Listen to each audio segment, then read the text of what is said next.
From the crossroads of the Ozarks, this is PID Radio. Welcome. I'm Derek Gilbert. I'm Sharon Gilbert, and things are flashing here in the barn. I can't figure out what's going on.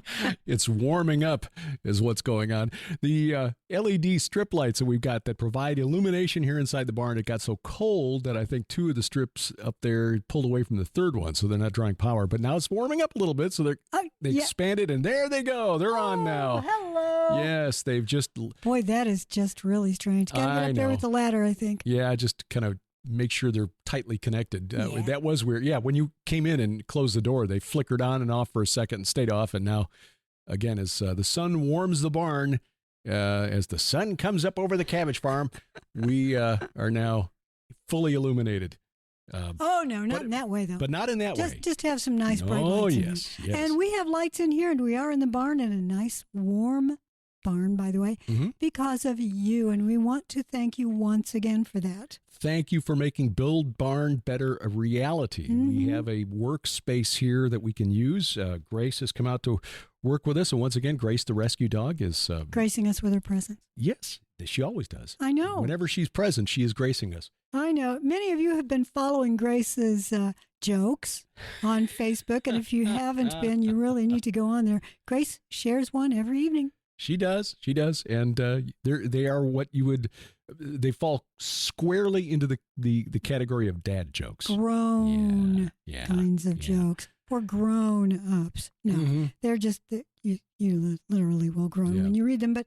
But they're great family jokes. Yes, well, that's why they're called dad jokes. It's a way for me to relax in the evening as I find out which jokes she's recommended and putting them together in the meme format and sending those out through Facebook and other social media sites. But thank you for joining us. You can follow us at pidradio.com, gilberthouse.org. Please download our app, gilberthouse.org/app. I'll explain why. Really need it now. Yeah, in the fall of 2019 on View from the Bunker, did a program with Dr. Gregory Reed, who'll be one of the speakers with us at the Go Therefore conference. We'll tell you about before the end of the program. We love Greg Reed. Yes, and he is an expert on ritual abuse. And interesting, that was the topic of the discussion. It's the same topic that got Skywatch TV pulled off of YouTube. And now that you've said the two words in the same sentence, you never know. Seriously, download our app because the content there is it's stored and kept safe by Subsplash, which is a Christian-owned, Christian-run company. Right. They are a wonderful group of individuals that have been very helpful anytime we have a question. And one of the questions is, why isn't the RSS feed working on the blog part of the app? Yeah. When you go to the app, there are a number of tabs on the bottom, and one of them says blog. And until the last couple of days, it's worked. It's worked fine. Now, it may be that whatever I posted on Wednesday broke things. Yeah. I don't know. I'll go in and I'll take a look at it, see if there's something in there that maybe should be changed or whatever. But it'd been working fine. And every Wednesday we put out a series of articles that are drawn from our books, cut into article length sections. You can read them sequentially, and over time you essentially get the content from books like Last Clash of the Titans. Bad Moon Rising is the one I'm working through right now. But you go to the blog tab right now, it's a white screen. So we've got a support ticket. It doesn't take a whole lot. We've got a support ticket out there. But we have added a new feature to the mobile app as well. Yeah. When you go to the bottom right-hand corner, there's a new tab called Stream. And when you tap that takes you directly to our streaming video site that we always forget to talk about. So please go there, and if you find something you want to purchase or rent. You can rent or purchase unlimited access to a number of teaching videos, also our two travelogumentaries, to borrow the term from Dr. Aaron Judkins, of our tours to Israel. And you can rent those for 7 days for as little as $3. And right now, if you use video20 as a promo code when you check out, you actually get 20% off of that. So gotta love that. Anyway, but you can get to it right through our app now, as well as going directly to the website, gilberthouse.org/video. By the way, speaking of video, did you know that in the months of February and March of this year, that all of our DVDs at the Gilbert House store are 75% off? Yeah, that's... Starting February 1, going through March of 31, 2 months. Yeah, we've been hearing crazy. from We keep hearing from younger people, who's got DVD players anymore, Blu-ray? I stream everything. So those of you. That's great, as long as the internet is always working. Oh, I know. Yeah. Those of us who have DVD players, we're going to laugh one day. Yeah. We'll have the last laugh. DVD, so if you, Blu-ray, whatever. Yeah. Want to get some movies or whatever from us, DVDs to stream, to play on your DVD player, 75% off. Yep. That's crazy. Starting February 1. Essentially selling it for what we paid for it. Pretty close to it. Because we have a lot of them in some categories. So we're trying to make a little bit of space. So when we get more travel documentaries, we have space for those. Working on that. So we are trying to do both streaming and hard media, the physical DVDs, because you never know when that internet may be cut off. And that, even if it just goes down because you got a storm. Sure, yeah. Got a DVD player, you can watch movies with your kids. Mm-hmm. That's how it used to be back in the day when it was VCRs. Oh, VCRs. Oh. We used to have a VCR too. Do we still have it? We do, actually. It's over there by the big TV. Oh, boy, we are old. Yeah. And I rescued that from Mom's stuff. Mm-hmm. Yeah, before it was taken away and given to somebody else. Yeah. So, speaking of the internet and control thereof, the World Economic Forum meeting this week. And once again, reasserting the need to control the narrative. Well, the irony there is that the theme of the World Economic Forum meeting in Davos this year was rebuilding trust. Yeah. They figured out that we don't trust them.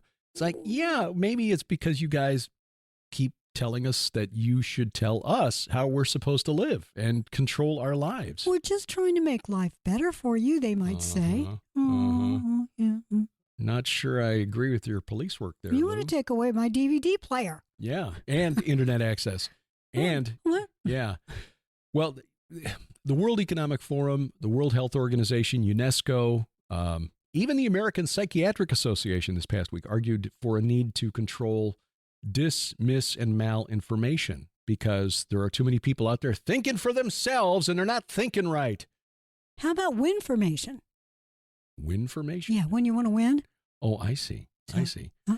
Yeah, Dr. Tedros. In some cases, though, seriously, some of the stuff out there might qualify for another letter in front of that. Sinformation? Oh, yeah. Yeah, it's like influencers. Some of those are actually sinfluencers. Yeah, the most popular ones, sadly. Dr. Tedros, who heads up the World Health Organization, was one of the featured guests at the World Economic Forum in Davos this week. Yes. Speaking of sin, by the way, the little town of Davos now overrun with professional escorts, shall we say. Yeah, well, that's anytime you get a whole lot of world leaders coming in. Back in the day when the Roman army would march and just about any army would march. Oh, yeah, camp followers. Oh, right, yeah. Right. Yeah. They weren't just there to make food. No, but even here in these United States in the early 19th century, late 18th century, when my ancestors were on the frontier, which at the time was Ohio, around what is now Cincinnati, General Josiah Harmer led an expedition against the tribes who were not happy to have all these Europeans suddenly on their land. And part of the problem was all the camp followers that came along with them. It made it very difficult for the army to move with any speed, and Harmer's militia did not do well. In fact, one of my camp followers can't keep up. Yeah. Well, it was not good. Harmer's expedition was a disaster. My great grandfather's brother was one of the casualties. Well, as I say, you get a whole lot of important people. Sometimes those important people have what they think are needs that need to be met. Yeah. So yes, indeed. But Tedros was on a panel that discussed the preparations for essentially the next pandemic, and they're calling it Disease X, and that's getting misused. Yeah. That phrase. Yeah. There are those who say it's actually a disease that exists now. No, he never said that. He did not. What he said is that this next theoretical disease that the world will have to face, and it will happen again, and I think soon, that they're calling it Disease X. X is just a placeholder.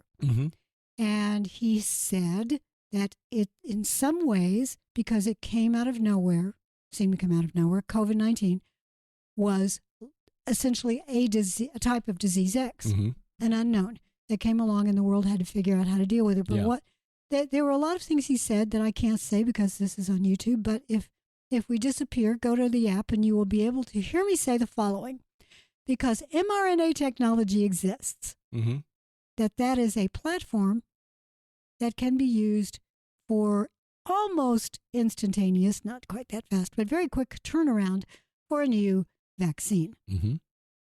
Now, we talked about this on Sci Friday back when President Trump announced Operation Warp Speed in early 2020. And back then, because of the type of virus that was that was being targeted, that RNA. Any vaccine targeting an RNA-based virus would be obsolete by the time it reached. Yeah, because they mutate so quickly. And we've seen this if you've been tracking with, the coronavirus. SARS-CoV-2 is, what I don't even know what the current.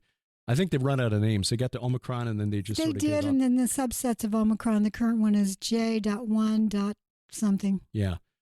.1.S. I don't know, something new. Yeah, and basically it's because the shape of the virus or the shape of the proteins on the outside changed so quickly that the antibodies that your body created against the previous variant that they target with the previous vaccine. New keys, trying to find a lock. Yeah. So anyway, this technology had never been tested in humans prior to the rollout that we know of. Yeah, that we know of. And it's because there were concerns with how it would interact with humanity. And, there's been a lot of speculation, a lot of bad information that's been put out there about, and I don't want to, the technology has existed for several decades, and it was never approved by the FDA. However, I recently watched Clade X. I've watched it several times now because the exercise. I'm going to be giving a talk for the upcoming Skywatch TV conference. Confronting the Darkness, the virtual conference. Yes. Well, mine is The Real Armageddon Strain. I wrote a book some time ago, back in 2004, called The Armageddon Strain. So 20 years ago, I talked about this kind of thing. And I'm going to bring you up to speed on all the things that I can find on the idea of the next pandemic. But I've been watching Clade X, and I highly recommend you watch it. You can find it on YouTube. There are 3 videos, and in the discussions, one of the points made by one of the panelists who were comprising this team of government officials, one of them, and I can't remember who it was, essentially said, we will need to let the FDA know that they will have to be far more lenient with the pharmaceutical companies and not hold them liable. And I'm paraphrasing. But essentially saying a new vaccine coming along for this theoretical disease X, Clade X at the time. Clade is just a branch on a tree. So Clade X, that this new type of disease that theoretically came along in the exercise, and I'll tell you about it in a minute, but watch my talk, that in order to create a vaccine, the safety rules, the measures that are required by the FDA to approve something like that would have to be relaxed. Now, Clade X was released, it was held at Johns Hopkins University, which is one of the leading medical research universities in the U.S., if not the world. They've had 5 or 6 various exercises over the years. Right. And this particular exercise was held in the fall of 2019, just before that virus. No, not that one. Clade X was not held then. I think it was held the previous year. So 2019 was Event 201. Okay. All right. So Clade X was 2018? 17 or 18, I'd have to look. I'll look it up. Came before Event 201, which is 2019. Right. The point being that it preceded the pandemic. Oh, yes. Yeah. As did Event 201, which was a coronavirus. Clade X turned out to be man-made. It was a terrorist organization that released it in 2 separate places in the world at the same time. Clade X was identified in the exercise as, what was it? It was a para-influenza, which is actually a neurological, it's not a flu, para-influenza virus with genes inserted from Nipah. It was May of 2018 is when it was held. So, but again, just remembering that when they start throwing the term around disease X, there is no disease X. That is just a hypothetical future pandemic. But what they're trying to do is, and we will say this, that having government workers, bureaucrats, whatever, wargaming this stuff is not necessarily a bad idea. You'd like them to have thought through the problems before the problems are right up in their face, and they have to, what do we do? Well, the irony, of course, is that after watching Clade X, it appears that they didn't learn the lessons. They didn't apply anything that they learned from that exercise. I've watched every one of these exercises that they've had over the last, I don't know, 12, 15 years that I can find the videos for. Otherwise, I have to read what they said. But they never follow. I mean, they come up at the end, okay, these are the things we've learned. And then they forget them. And they have to learn them again. Right. But they did seem to apply that particular lesson regarding the FDA and relaxing the approval process, which is exactly what happened. Yeah. Well, so disease X, something that, but not only are they arguing for that, but they have suggested, and you talked about this previously when we discussed the international health regulation amendments that will be voted on in May. May of this year. One of the things that they're arguing for is the necessity of controlling the narrative. Yes, controlling information, because the information itself is dangerous to your health. Yeah, if you get dis, or mal information. There's so much information. Which would come from sources like, the irony, of course, is that sometimes the official sources aren't correct. And they change the narrative and hope that you won't remember that they said X, Y, and Z back in the day. Yeah, but one of the stories that is now making the rounds, and I know you discussed it on 5 and 10. And by the way, if you don't watch 5 and 10, why are you not watching 5 and 10? For one thing, Grace is now helping. Oh, yeah. Grace comes out here to the barn to work with me, and she will often just decide to come up and, say, okay, now you have to scratch me. I'm sensing some stress in the in the field around you here. So you need to, I'm sensing some stress, and your heartbeat is elevated. And so she'll show up, and I'll just start, scratching her. And just so it's not where's Waldo, it's where's Grace. Where's Grace? Yeah. Find Grace. She was in 3 episodes this past week. And now she's sleeping asleep on her bed down there. One of the stories that you talked about has been making the rounds on a number of YouTube videos and also various mainstream media.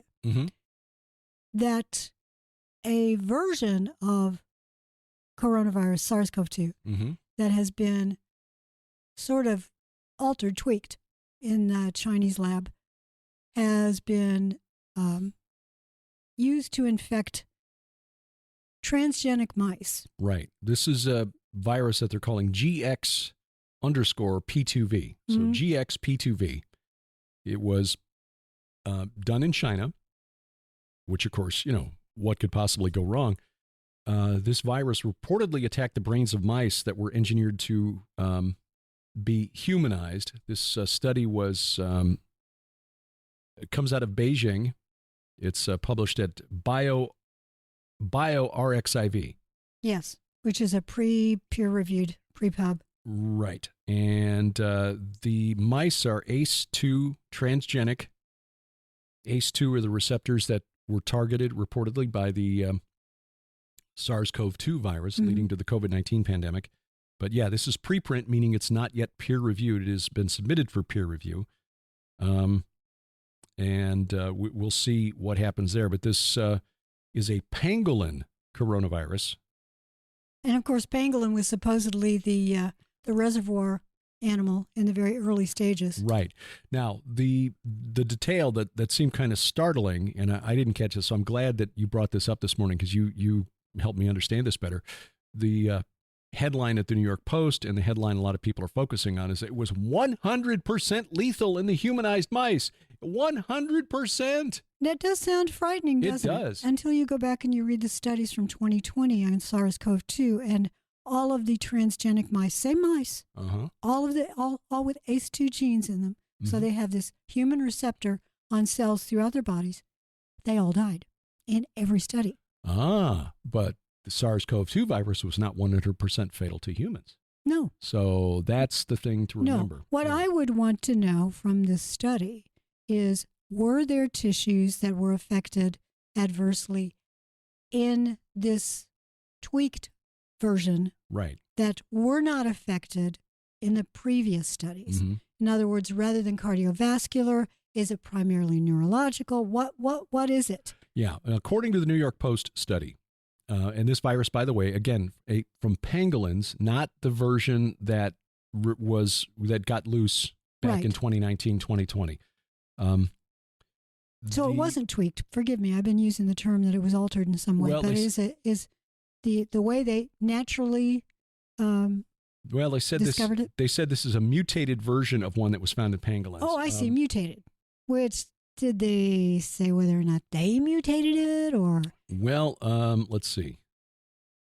I'm gonna have to read the study. So that's fine. Just mutated. Carry on. Anyway, mutated version GXP2V.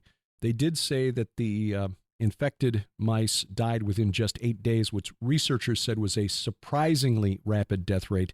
They also noted that it infected lungs, bones, eyes, tracheas, which you'd expect, I guess, and brains of the dead mice. Yeah, these transgenic mice, the ACE2 receptor, and it's an angiotensin converting enzyme. That's what ACE stands for. It is almost in every tissue. It's expressed almost in every type of cell throughout their bodies. Yeah.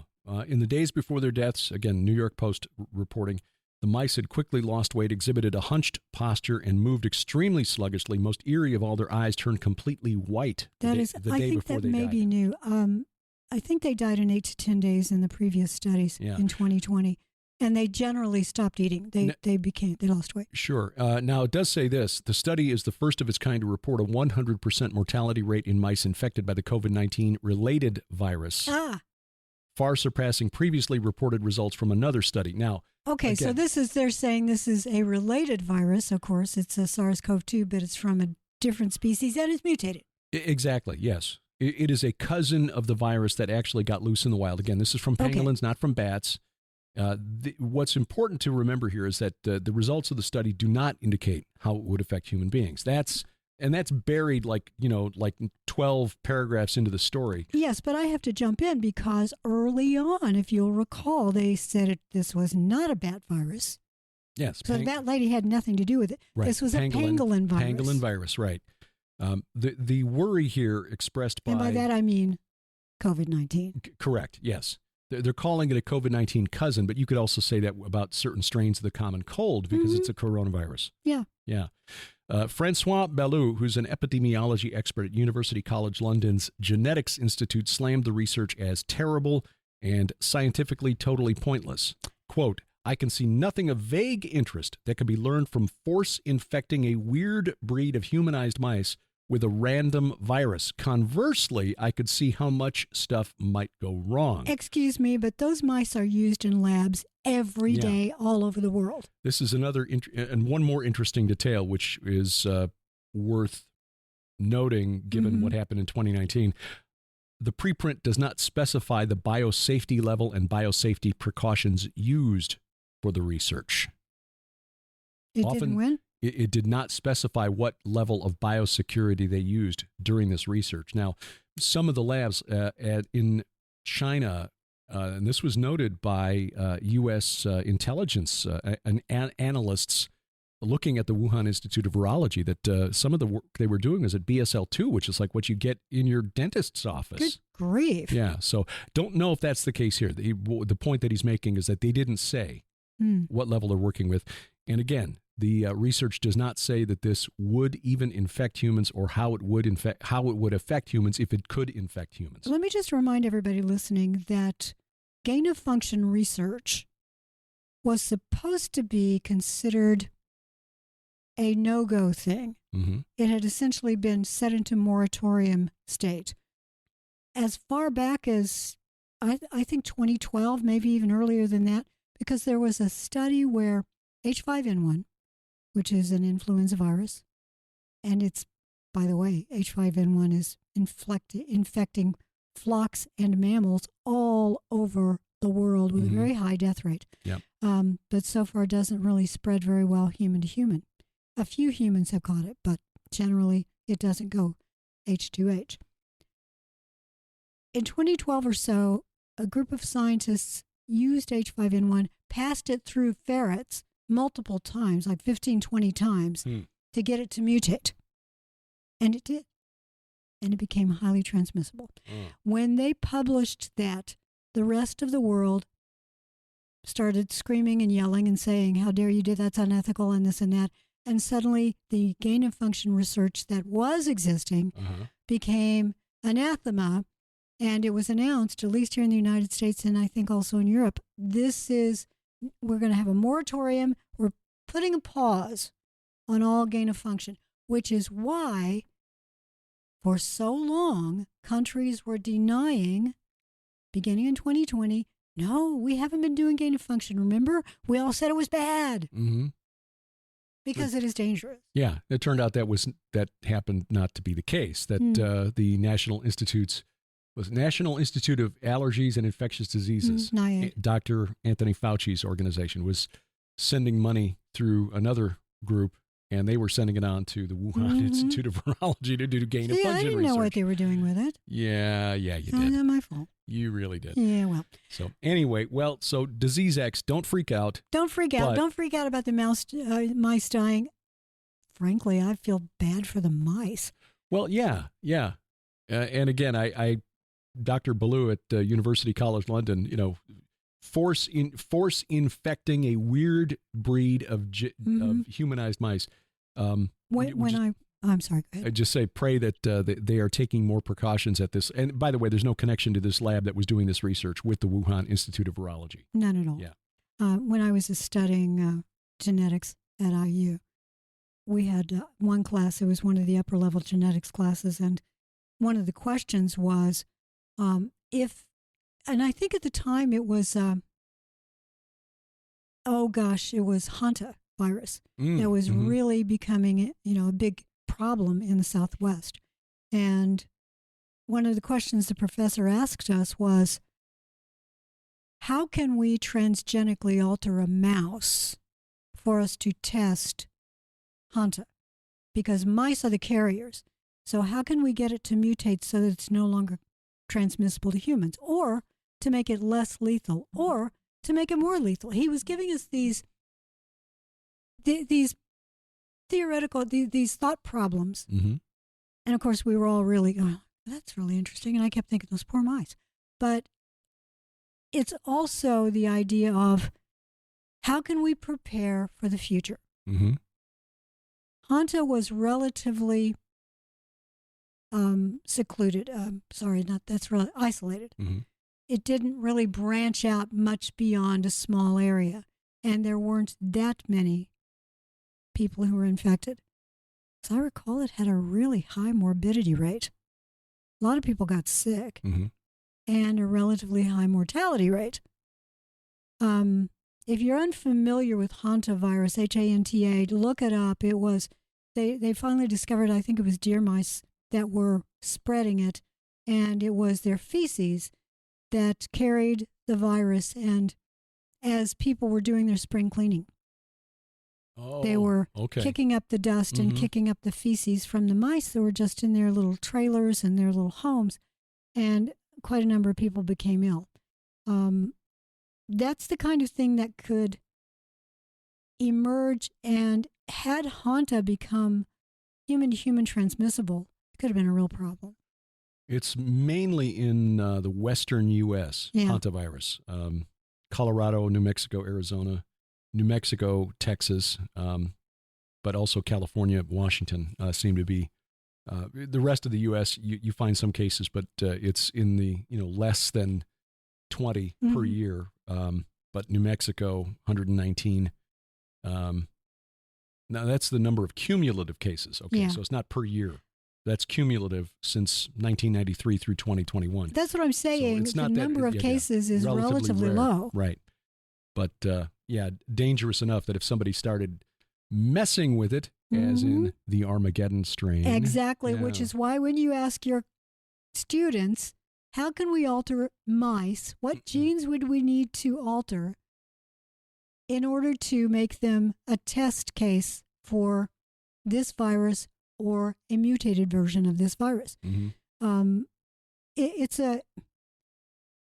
a tantalizing question mm-hmm. for a scientist, because the reason I went into science is I love God's creation. But not all scientists go into it for that reason. They generally really find it fascinating in the way Spock found things fascinating. And would like to play God. Sometimes. You know, that's very interesting, because one of the old episodes of PID Radio that I got loaded onto the app here from back in March of 2006. Oh, yeah. Boy, that was a long time ago. Yeah. And by the way, you can find those on the app under the classic PID Radio or PID Radio Classic episodes. We've got them divided into years. Go back to March of 2006. You'll find our first anniversary episode. Oh, that's right. March 6th. March 6th of 2005 was our very first episode. So, my goodness. But that week, we had a little puppy that we had brought home. Oh. Who turned out to, Java, who had... Oh, that's right. She had parvo. Parvo, right. And you were up all night one night with Java. So Nicole sat in, who was then she was then 16 years old, and so we discussed this very subject, because as a sophomore in high school, they had just done an experiment where they were swapping genes into the E. coli bacterium. Oh, the luciferase gene. Right, the luciferase gene. So they make them glow green.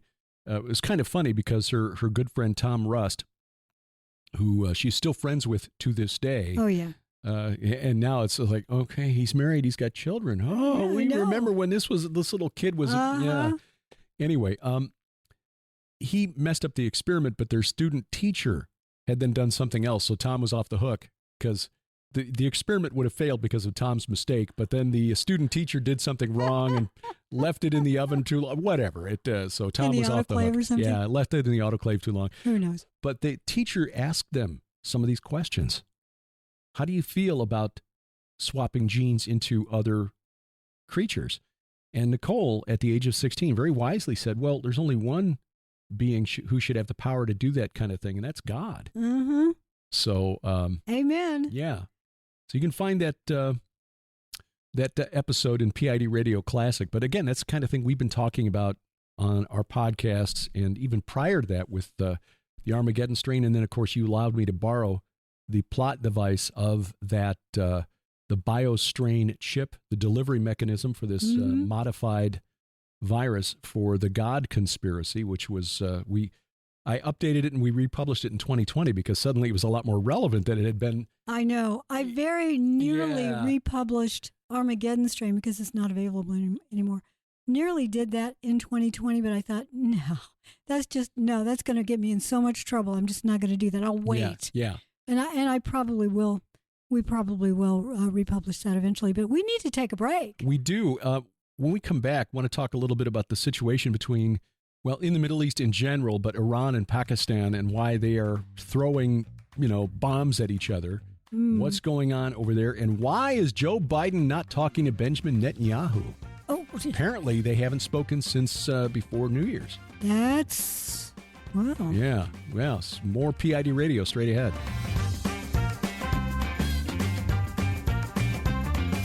Sharon and I really appreciate your support, and that's why every single month we want to make a special offer available to you at the Gilbert House store. And now that we're into the holidays, we're offering extra specials. We really are. Last year we had some holiday specials that people just really enjoyed getting. Lots and lots of you went and ordered there, and we thank you for that.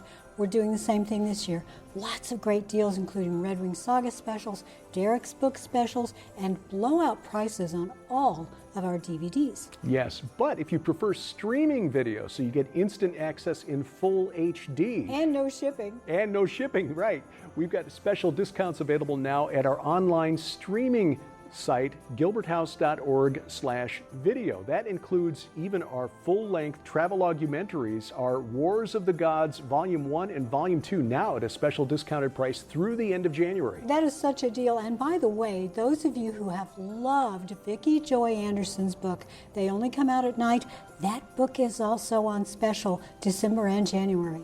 We want to make this information available to you. We understand that around the holidays, finances get a little tight, so we're offering special pricing on just about everything in our online store.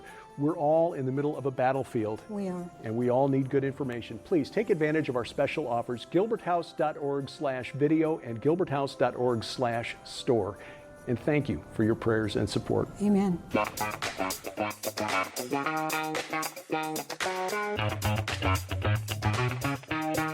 Welcome back to PID Radio. I'm Derek Gilbert. I am Sharon Gilbert, and Grace Gilbert is down there on her little bed.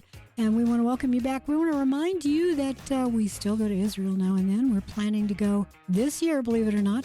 We have moved the early April date to early November. Yes. With the caution that if things by, I'd say probably June, we'll take a look at it again. I would say so. And if it looks like it's still not quite as settled as it needs to be, we'll change it. And we were planning to go there next spring anyway with the Iron and Myth Tour. Right. So November 3rd through 12th, still the dates for Timothy Alberino, 3rd through 12th of 2024, if you're listening in the archives. Do you think Tim Alberino would be a fit with Iron and Myth? I think so. I think so. That could be a really fascinating tour group. But you'll find out the latest information always at gilbertsinisrael.com. gilbertsinisrael.com. And just know this, because we've gotten a few emails asking this question. In fact, a fellow in Europe just sent me an email this past week asking whether deposit, if the dates changed and you couldn't accommodate the new dates, if you lose your deposit. The answer to that is no. Lipkin Tours has been very, very good at understanding. In fact, the tour that we did last March had to be rescheduled 4 times before we finally got it going because of the pandemic. And there were some people who could not accommodate the new dates, and so their deposits were refunded. So anyway, that is coming up. You can find out the latest information, by the way, on all of our upcoming events at our app. There's a calendar tab there on the bottom.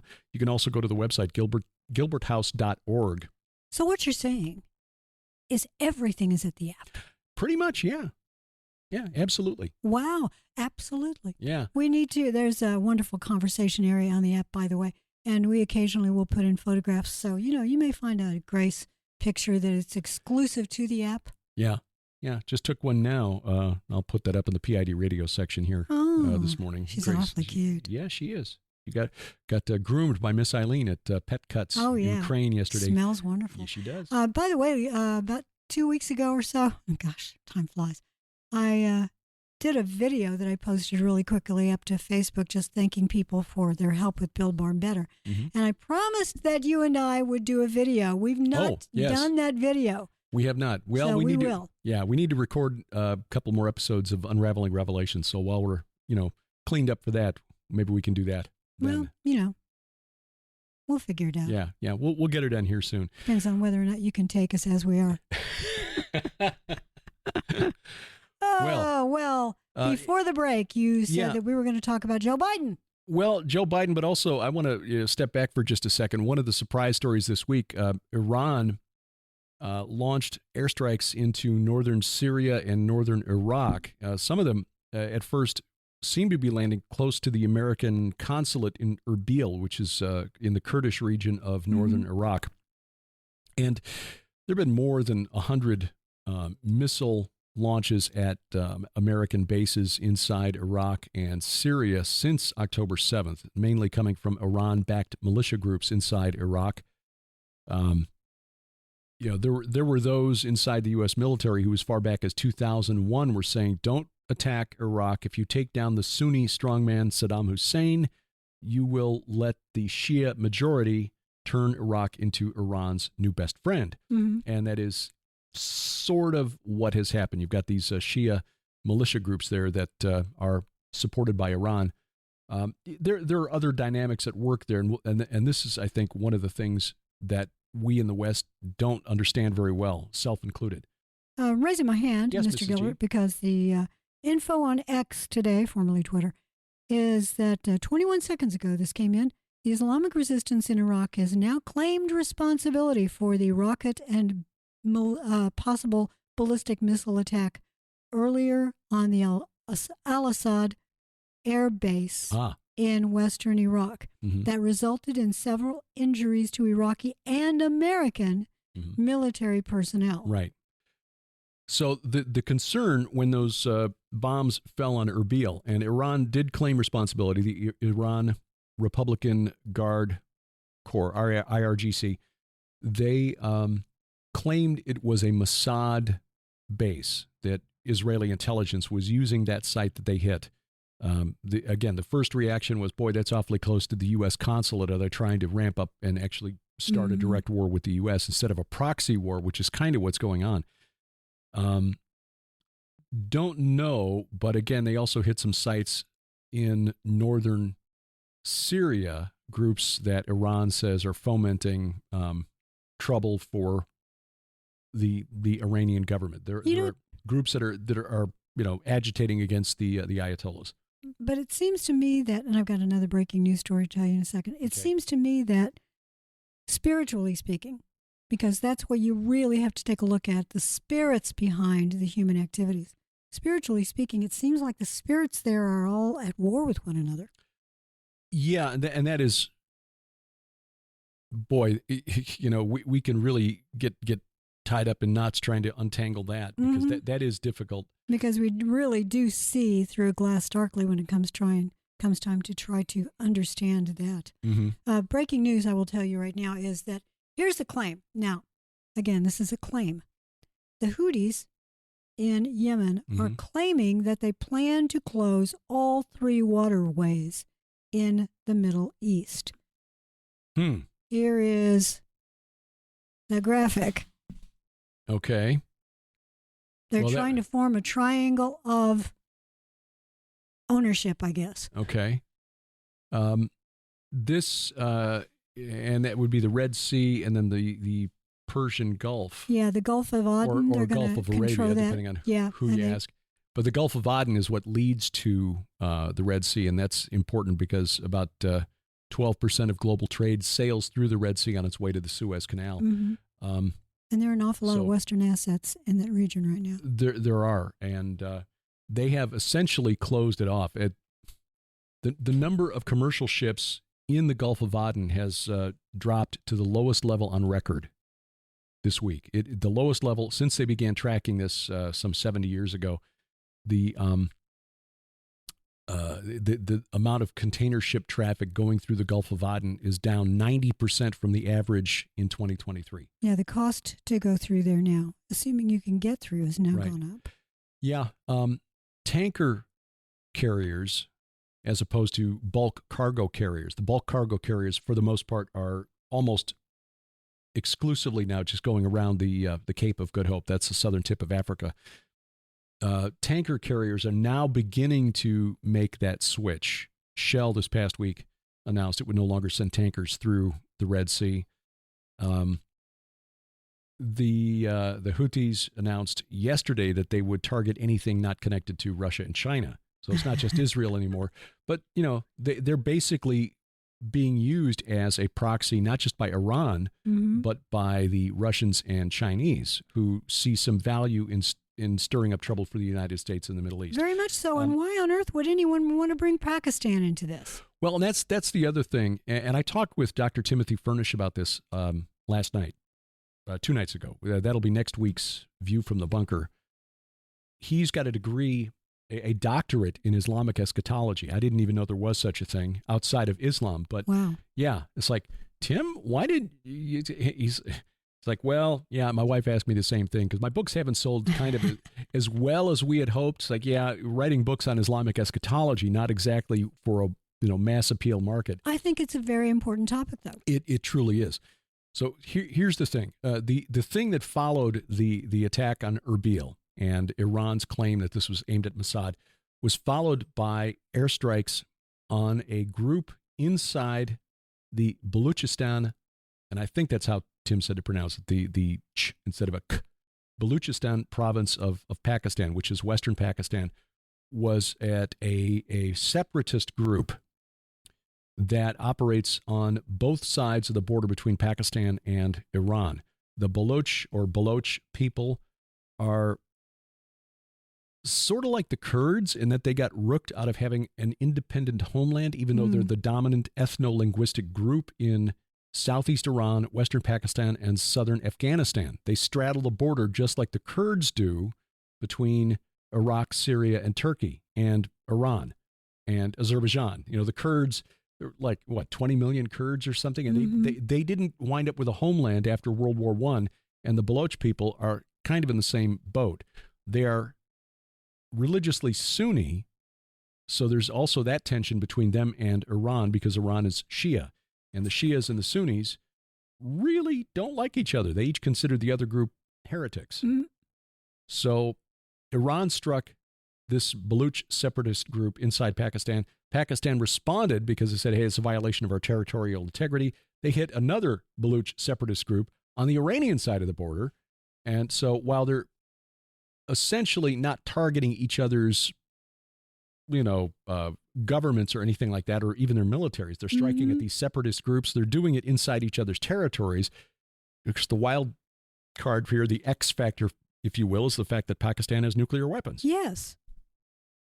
So, good grief. I know it's really kind of wild there. And then you get into other differences. And I talked about this with Tim, so I won't, try to let him redo the whole conversation. But you've got various strains of Sunni, Shia. I mean, the Sunnis are not as mystical as the Shias tend to be, but the Shias then have different strains. Most of the Iranians are 12er Shias, believing that the last legitimate caliph or imam was the 12th imam, who was the little kid who went into occultation. And like King Arthur, he'll come back in the hour of Islam's greatest need or whatever.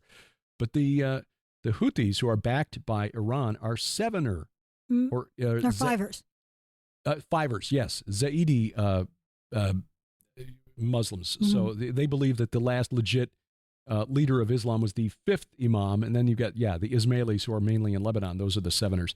So it's really very complicated, and you need a PhD in it. And then you've got the ethnic differences, because you got Pakistanis who are not Persian, who are not Arab, who are not Turk, who are, and none of those ethnic groups really are friends. So there's a lot of moving parts here at play. And then in the midst of all this, of course, you've got the Israel-Hamas war.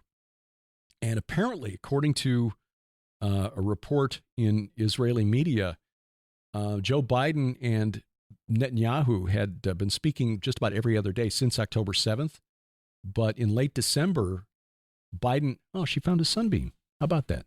There we go. Wow. Yeah, I'm glad I pulled those curtains back. Yeah, me too.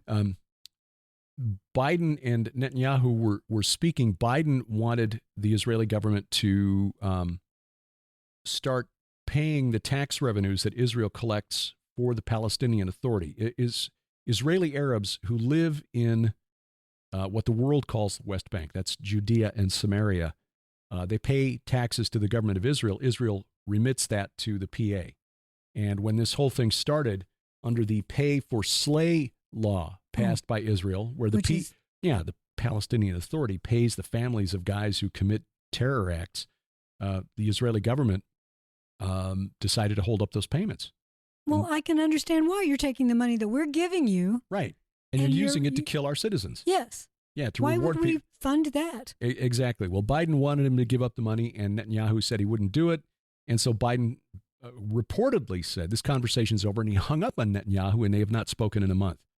Now, add to that Anthony Blinken reportedly, in his most recent visit to Israel, in a closed-door meeting with Netanyahu and his war cabinet, tried to lecture them on the state of Gaza after this war. Your dream of a Hamas-free Gaza after the war is pie in the sky. And I've got to think that those guys who've been dealing with Hamas and Fatah and the PLO for most of their adult lives are looking at Blinken and like, who do you think you are? Exactly. So it would be very, very difficult to completely eradicate an ideology, particularly when it's still being taught to children. You have to stop that education in order to start there. But yeah, Blinken had no business saying that. He did not, and so it is showing a fracture between the U.S. and Israel, which is disturbing, but not surprising. If you have never been to Israel, whether you go with us or not, go there. Just go there.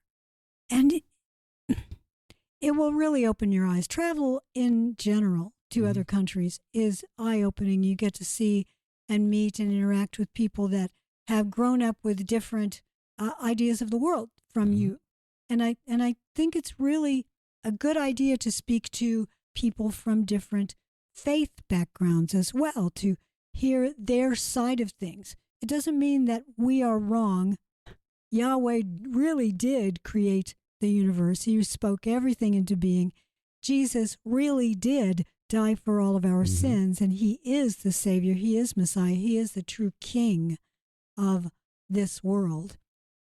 In the meantime, there's a pretender king that's roaming around like a ravenous lion. But hearing their side, because that's all they know. Yeah. It's so important to actually hear that and to speak to people and realize that all they want is a peaceable world. Their likes, their dislikes are very similar to your own. Yeah. But Israel, oh my goodness, that land, to see the archaeological sites, to stand in those sites, and they are under threat. Yeah. It's more than just the villages, those sites themselves that prove the existence of Israel thousands of years ago. They are in danger. Right. Aaron Lipkin posted a video to Facebook here this past week. He visited the site of Joshua's altar for the first time in several months and found that, as had been reported, there was graffiti that had been spray painted on the stones, the reconstructed altar of Joshua there. But beyond that, tires had been set on fire, burned in the middle of the altar to try to desecrate it. Yeah. Well, okay. Yeah. You're heaping. Yeah. Well, I'm not going to try to speak for God. Will God judge that? I don't know. I think God is going to judge on the heart, and no one comes to the Father except through the Son, Jesus Christ. Right. It doesn't matter what you are, Jew, Arab, Anglo, whatever, African, Chinese. It doesn't matter. You've got one doorway to go through, and actually that doorway is the one that you open to allow Him in. Hi, Grace. Hi, Grace. She put her paw up on my Dad. You're getting a little agitated here. Just calm down. Are we close to an hour already? But this is. I think it's folly. Okay, yeah, the things of this world will pass away someday, and those who think that somehow they are going to prevent Messiah's return, like those who years ago decided to put an Islamic cemetery just outside the Eastern Gate. No, to that's not going to stop him. Yeah, come on. It is all you can do. Yes, it is aggravating that they would desecrate an archaeological site, especially one that is so historically and theologically important. But at the end of the day, you just have to pity them because they think somehow they've done something really significant when God, Psalm 2, he who sits in the heavens laughs, he holds them in derision. And that's really that's a good way to end things. I know that we've talked about many, many things that I'm sure you're sitting there and you're concerned about them. And you should pay attention to them, but don't become so caught up in that that it makes you fearful. Yeah. Let it arm you, because now you see some of the enemy's plans. Let it arm you for how to deal with it, spiritually arm you. And Psalm 2. Yeah. Understand that the Lord has foreseen all of these things. He knows every tiny plan, every big plan, every plan historically, and he laughs at them. Yeah. And I think even in a broader sense, just looking at the political games that are being played, yes, it's important to take part, to vote, especially at the local level. If you can get active in your local school board, local county board, what have you, at the local level where you still have some say in what's going on in your life. But politics, the way it's reported here in the Western media especially, is intentionally framed like it's a sporting event. Well, the latest poll shows so-and-so up 3 points and so-and-so but down 4 points. It's intended to get us distracted from the important long-term issues. And I kind of laugh at, because I noted, some of the things that I put on my list of, okay, here are things to remember to talk about. And I would, like cross 3 of them off right now because politics. Again, not unimportant because the politicians do dictate how we can, things we can do. But at the end of the day, we're temporary citizens of this world. We are eternal citizens of God's kingdom. Exactly. I love that. We stand beyond the threshold. We've moved across the threshold. Our good friend Zev Porat has a new book out that discusses that, and it will be available very soon through Skywatch TV Store.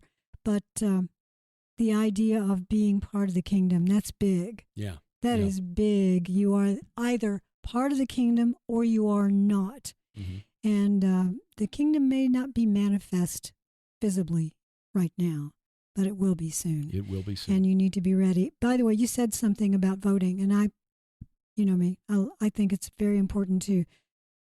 You won't change the world, but you can make a difference locally. However, because of the tour's dates this year, possibly being a problem for those of you who want to make sure you get to vote in person, hand that or scan your sheet of paper or whatever, however it is you vote in your. I miss the old machines. That you may miss it. In fact, I think we will be gone over the November 5th is is election day, and our tour would go off on the 3rd. Yes. Yeah. So we understand that you would rather not miss voting in person. So in the comments, it would be very helpful to us because we are still trying to decide whether or not to change the dates simply because of that. Mm-hmm. In the comments, if you can let us know whether or not you would go to Israel, assuming that you had the money, you wanted to go, would it stop you because the date's over, you leave, you might miss the in-person voting? Yeah. That would be good to know. We've asked this a couple of times, and it seems to be about 50-50. About 50-50, but I think that's enough that you've got half the people who said, no, I can't go. I want to go, was planning to go, but can't go. Yeah. This is more important to me right now. Yeah. So, let us know because we can, again, Tim Alberino can join the Iron and Myth Tour. We'll just add an extra bus. We will keep you posted and let you know about that as soon as a decision is reached. And again, the good folks at Lipkin Tours are very honorable, and they will not hang on to a deposit if you cannot accommodate. We love those people. Yeah. They're like family to us, and they've been very, very, very good with all of the many postponements we had to make over the past few years. Yes. And making sure everybody was well taken care of. We truly do love them. So pray for all of our friends over in Israel. You have probably friends, maybe even family, who live in Israel. But I think that we're about to see that conflict, we'll call it that, the war, expand. So pray for everyone in that region. Yeah. That is one of the aspects, one of the things we got to keep an eye on because while Hezbollah has not fully committed to this yet, it is possible that they might, and if they do, they are better equipped, better trained than Hamas, and that could really cause disruption. Yep. But the people we talk to in Israel are pretty well convinced that the situation in Gaza will not be resolved quickly. It's going to be a few more months at least. Yeah. And then what Zev Porat told us when we saw him this past week is that it'll be months after that for Israel to get back to normal because they've had to call up so many people into the reserves that the economy is really limping along right now. So especially the farmers. They have no one to come in and, plant and harvest. Right. So check our calendar at gilberthouse.org, pidradio.com. I think it's at gilberthouse.org. I don't think I've got the calendar there. But better yet, just get our app. Oh, it's in the app. Everything's on the app. And all of our upcoming events are there. We'll be in Dallas in April. We'll be at His Call Ministries, Sparta, Missouri in June. We'll be in Dayton, Ohio, Brookville, actually, in July. And perhaps other things to be added as time goes on. And they will always be there at the app and at gilberthouse.org. They are indeed. I was just looking. She's over by the door to the barn, and I'm, the small door. Mm-hmm. And I'm thinking we need to get a storm door for that so we can open that up and have some sunshine coming through there and she can watch the birds. That's a good idea. She likes to watch the birds. We'll get Christ-powered construction on that. I love that. Yeah. So there. Well, tomorrow morning, Gilbert House Fellowship, our weekly Bible study. You'll find that at gilberthouse.org. Also through our app and our YouTube channel, youtube.com/@GilbertHouse. And then tomorrow night, Iron and Myth. We talk about portals. Oh, whoa. Yeah. Yeah. Do the they very exist? thing we're writing about right now. Exactly. We have our cover, by the way. Oh, yeah. For Gates of Hell. We just saw the cover. Fabulous. Jeffrey Martis is a genius. And by the way, if you have not heard me announce this already, I said it last Sunday, I think, that the book 9 of the Red Wing Saga is going to be delayed. Mm-hmm. And I apologize for that. I am still working on it. I'm about 80% done. But because Derek and I had originally planned on publishing Gates of Hell on our own, well, Defender came along and said, we really want that book. So we said, oh, okay. When do you need it? Well, mid-March. Yeah. So, got to spend more time writing than talking. Yep. So that is my priority right now. Actually, you're my priority. I love you. I love you, sweetheart. You're cute as a little button. Oh. And Grace is like going, bleh. She loves you. She's a daddy's girl. She has turned out to be. She really is. Yeah. She's been very good. We are so blessed. Grace is far more calm in this situation than Sam would have been. Sam would have gotten very, anxious and started, halfway through this program, he would have been giving us the stare. I need to go out now. So we've been very blessed. Oh, yeah. But yes, she's been good for my health too. Mm-hmm. Getting me out there, getting me in shape, walking 3 times a day. The Grace plan. Yeah, just a little chilly out there today. Wind chill is at 0 degrees Fahrenheit. So hey, it's gotten warmer. Maybe later today, but not right now. Well, until next time, I'm Derek Gilbert. I'm Sharon Gilbert. Bye-bye, everybody. PID Radio is produced by Gilbert House and released under Creative Commons Attribution Non-Commercial No Derivatives 4.0 International License. Follow us online, Twitter @PID Radio or the PID Radio page at Facebook. Join us each week for our online Bible study, the Gilbert House Fellowship, online at gilberthouse.org.